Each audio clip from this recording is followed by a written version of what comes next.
ক্ষমতা না ছাড়তে চাওয়ার মারাত্মক যুক্তি আছে। আমি একটা সাধারণ লোক, আজকে আমার সামনে যে মাইক্রোফোনগুলো আসছে, এইটা যদি কোনো এমপি কিংবা প্রধানমন্ত্রী ভাষণ দেয়, তাহলে আমার কাছে মনে হয় কয়েক শত কয়েক হাজার মাইক্রোফোন এবার সামনে আসে। এটার যে মজা, এটা কেন ছাড়বে ক্ষমতাটা? কারণটা কি? বাংলাদেশে আমি দেখছি যাদের চামড়া লুজ হয়ে যায়, চুল সাদা হয়ে যায়, তাদের মতো ব্যক্তি যখন ক্ষমতায় যায় তখন চুলগুলো কালো হয়, চামড়াগুলো টাইট হয়ে যায়, আর ক্ষমতা থেকে বের হলে 3 দিনের মধ্যে তার চেহারায় ধস নামে। স্বৈরাচার সরকার যিনি পলাতক হয়েছে, আমি আশা করি যদি আপনাকে সুযোগ হয়, সে যদি বাই রোডে প্রতিবেশী দেশ থেকে ঢাকায় ঢোকে, আমার কাছে মনে হয় না তাকে কেউ চিনবে এবং সে আরামে ঢুকতে পারবে। অর্থাৎ তার চেহারা হয়তো এইরকম হয়েছে বা হওয়ার কথা। এই কথাটা বললাম যে মানুষ স্বৈরাচার হতে চায় কেন। সম্ভবত নিউজিল্যান্ডের প্রাইম মিনিস্টার 2 বার ক্ষমতায় ছিলেন, তারপর উনি ক্ষমতা ছেড়ে চলে গেছেন যে আমি চালাইতে পারবো না, it's a very big responsibility. এবং তারপরে সেটা ছেড়ে সে প্রফেসর হয়ে কলেজে অধ্যাপনা করছেন। আমি বাংলাদেশে আমার গত 53 বছরে শুনি নাই কোনো মন্ত্রী পদত্যাগ করছেন, কোনো প্রধানমন্ত্রী স্বেচ্ছায় নিজের অযোগ্যতার কারণে পদত্যাগ করছেন আমরা দেখিনি। হয় তাদেরকে জনগণ তাড়াইছে, নয়তো আর্মি তাড়াইছে। কথায় কথায় তারা বলে যে গণতান্ত্রিক সরকার ক্ষমতায় থাকতে হবে, নির্বাচিত সরকার ক্ষমতায় থাকতে হবে, কিন্তু তাদেরকে যারা তাড়াইছিল, তাড়ানোর পর দেশের মানুষ কিন্তু স্বস্তির নিঃশ্বাস ছাড়ছিল। ফলাফল পরে কি হবে সেটা পরের কথা, কিন্তু ওই মুহূর্তে তারা তৃপ্তির ঢেকুর তুলছিল, আলহামদুলিল্লাহ আমরা বাঁচছি। আমরা নির্বাচন করে চিৎকার করি। একটু আগে আলাউদ্দিন কামরুল ভাই একটা প্রশ্ন তুলছেন যে সংবিধানে মৌলিক অধিকারের মানে বলতে যা বোঝায় তার ভিতরে নির্বাচনটা আছে কিনা। আমি ওনাকে আশ্বস্ত করছি যে মৌলিক অধিকারের ভিতরে নির্বাচনের কথা বলা নেই।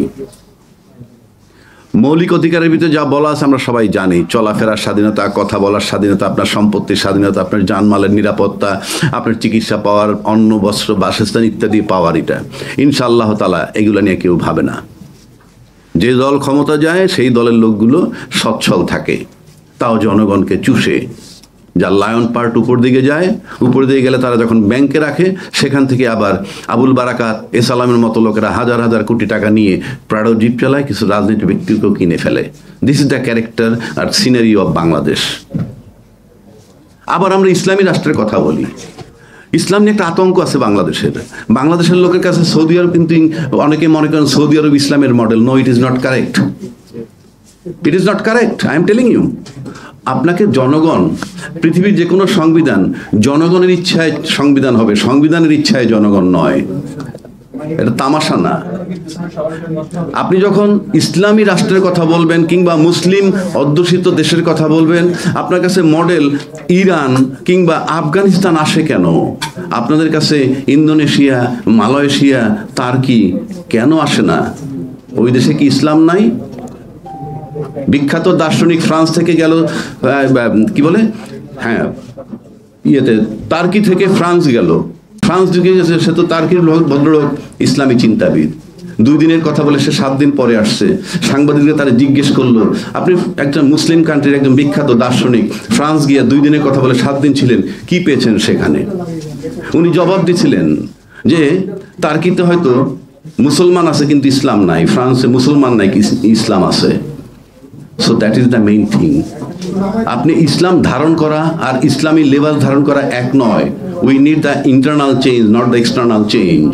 পৃথিবীতে বহু লোক আছে স্যুট পরা, কিন্তু সে অলি আল্লাহ হতে পারে। আর বহু লোক আছে দাড়ি টুপিওয়ালা মানি, সে একটা ধুরন্ধর লোক হতে পারে। It should not be the model of Islam. আপনি জানেন তার কি দেখবেন, এমন একটা লোক সবাই দাঁড়ায় রয়েছে নামাজ পড়বে, হঠাৎ করে একটা প্যান্ট শার্ট পরা, হাফ শার্ট পরা একটা লোক এসে নামাজ পড়াচ্ছে, তার মুখে দাঁড়িয়েও নাই, তা নামাজ হবে না? কেননা আল্লাহ দেখেন দিলের হাল। আল্লাহ তো আপনার আউটার গার্মেন্টস দেখেন না, আপনার ইনার গার্মেন্টস দেখেন। সো ইসলামী যারা চিন্তা করেন তাদেরকে এইভাবে ভাবতে হবে। আপনি খালি কথায় কথা ইসলাম বললেই হবে না। আমাদের সাধারণ লোকের কাছে আল্লাহ একটা আনসিন বিষয়। আমাদের কাছে আছে কি মুহাম্মদ ছাড়া তো আমাদের কাছে কিছু নাই। মুহাম্মদও বলে গেছে আল্লাহকে দেখা যায় না। সেই আল্লাহকে তো I cannot make him the model, rather you can make the model. আমাদের রাসূল পাকরে বানাইতে পারেন। রাসূল পাকরে বলা হয়তো লিভিং কোরআন। যে যেদিকে ঘাড় ঘুরাইতো 18 জন মাকলুকাত সেই দিকে ঘুরতো, ইনি ছিলেন রাসূল পাক। তো যাই হোক, আজকে আমরা যে আলোচনাটায় বসছি সেই আলোচনাটা হলো ফ্যাসিস্ট রাষ্ট্র ব্যবস্থা ও নির্বাচন। আজকে আমি ফ্যাসিস্ট রাষ্ট্র এবং নির্বাচন, এটির আমাদের মূল বিষয়, এর উপরে একটু সংক্ষিপ্ত আলোচনা করে চলে যাই। পিয়ার পদ্ধতি এখন আর বলে লাভ নয়, এগুলো অনেক কথা বলেছি। আমার হাতে যে সংবিধানটা আছে, দেখেন আপনাদের সুবিধার্থে একটা সংবিধান আমি নিয়ে আসছি। কেউ দায়িত্বশীল ব্যক্তি বলেন, সংবিধান নিয়ে কেউ যদি কোনো কথা বলে, সংবিধানের বিরুদ্ধে যদি কেউ কোনো কথা বলে, তাহলে রাষ্ট্রদ্রোহী হবে। তাদের একটাই স্বপ্ন, নির্বাচন সামনে আসছে, নির্বাচনটা করে ক্ষমতায় যাবেন। অথচ এই যারা নির্বাচনের জন্য অস্থির, তারা কিন্তু বিগত 18, 14, 18, 24 নির্বাচনে যাননি। কেন যাননি? যে লেভেল প্লেইং ফিল্ড নাই। লেভেল প্লেইং ফিল্ড নিশ্চিত করে কে? প্রশাসন, অর্থাৎ নির্বাচন কমিশন। এবং সেই দোহাইতে তারা নির্বাচনে যান নাই, অথচ আজকে তারা নির্বাচনে অস্থির। কারণ লেভেল প্লেইং ফিল্ড নাই, এটা তারা নিশ্চিত, কিন্তু সামনে তাদের কোনো প্রতিদ্বন্দ্বী নাই। এটাকে নির্বাচন বলে না।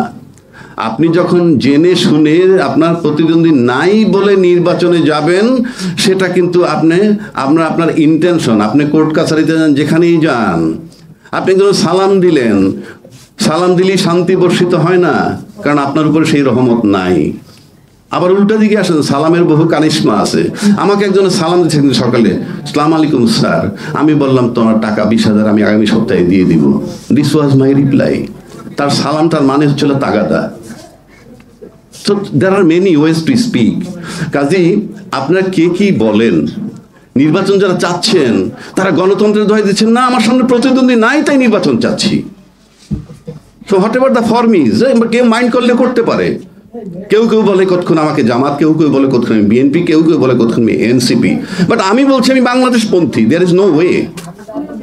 আপনি ভারতকে গালি দেন, আপনি আমেরিকারে গালি দেন, সব সেকেন্ডারি। আমরা কি করছি, আমার বাড়িতে আমি কি করছি সেটা আগে দেখেন। এখন আসেন, ফ্যাসিজম রেখে ইউনূস সাহেব একজন রেফারি, তার কোনো রাজনৈতিক যোগ্যতা নাই, কার কোনো রাজনৈতিক দক্ষতা নাই। এটা বাংলাদেশে এমন কোনো রাজনীতিবিদ নাই যিনি বলেন না। কিন্তু প্রশ্ন হচ্ছে, তার রোল তো রেফারির মতো। উনি বসে আছেন, সংস্কার ঐক্যমত্য কমিশন বানায় বসে আছেন। সামনে যে মারাত্মক বিজ্ঞ রাজনীতিবিদ, পায়ের নখতে মাথার চুল পর্যন্ত অহংকারে ভরা পলিটিশিয়ান হিসেবে, তারা একত্রে বসে সমঝোতে আসতে পারে না কেন? এই দোষ কি ইউনূস সাহেবের, নাকি তাদের ব্যর্থতা? পলিটিশিয়ানরা ঐক্যমত্যে আসতে পারলে ইউনূস কে?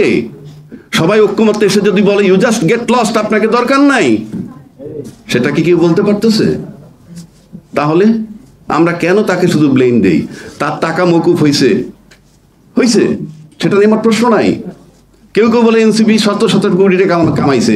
12 মাসে যদি 100 কোটি কামায়, তাহলে 53 বছর রাজনীতিবিদরা কত কামাইছে? তার খতিয়ান কোথায়? মাত্র 12 মাসে ভাঙা দেশের মধ্যে, ভাঙা নৌকা, ভাঙা সবকিছু, তার ভিতরে যদি কেউ 600 কোটি টাকা কামায় থাকে, তাহলে 53 বছর কামাইছে কি? সেটার কৈফিয়ত কোথায়? আবার যখন আপনি নির্বাচনের জন্য পায়তারা করেন, সমস্ত ফ্যাসিস্ট ব্যবস্থা সিস্টেম একই। এই বইটাকে 17 বার সংশোধন করা হয়েছে। 17 বার সংশোধন করেই কিন্তু এটাকে একটা স্বৈরাচারী চটি বই বানানো হয়েছে। আবার কেউ বলেন সংবিধান নিয়ে হাত দেওয়া যাবে। ইয়েস, এই সংবিধান এমনভাবে রাখছে কেউ হাত দিতে পারবেন না। এটার 142 ধারা, সবাই বাংলা ভাষায় পড়বেন। 142 ধারা, 123 এবং 7 ক খ পড়ে দেখবেন, কারো হাত দেওয়ার ক্ষমতা নাই, সবার দণ্ড হবে, মৃত্যুদণ্ড হবে। কারণ এই সংবিধান এমনভাবে করে গেছে, আপনি কোনোভাবে হাত দিতে পারবেন না, সংশোধনও করতে পারবেন না। সংশোধন করতে 2/3 মেজরিটি, তা কিভাবে? সব বলা আছে। এইবার আসেন, 123 ধারায় নির্বাচনের কথা বলা আছে। আমার মনে হয় এখানে অনেক বিজ্ঞ সাংবাদিক আছেন, আপনারা সবাই জানেন যে এই বইটির ভিতরে বলা আছে সংসদ ভেঙে যাওয়ার পর 90 দিনের মধ্যে নির্বাচন। আশা করি সবাই জানেন।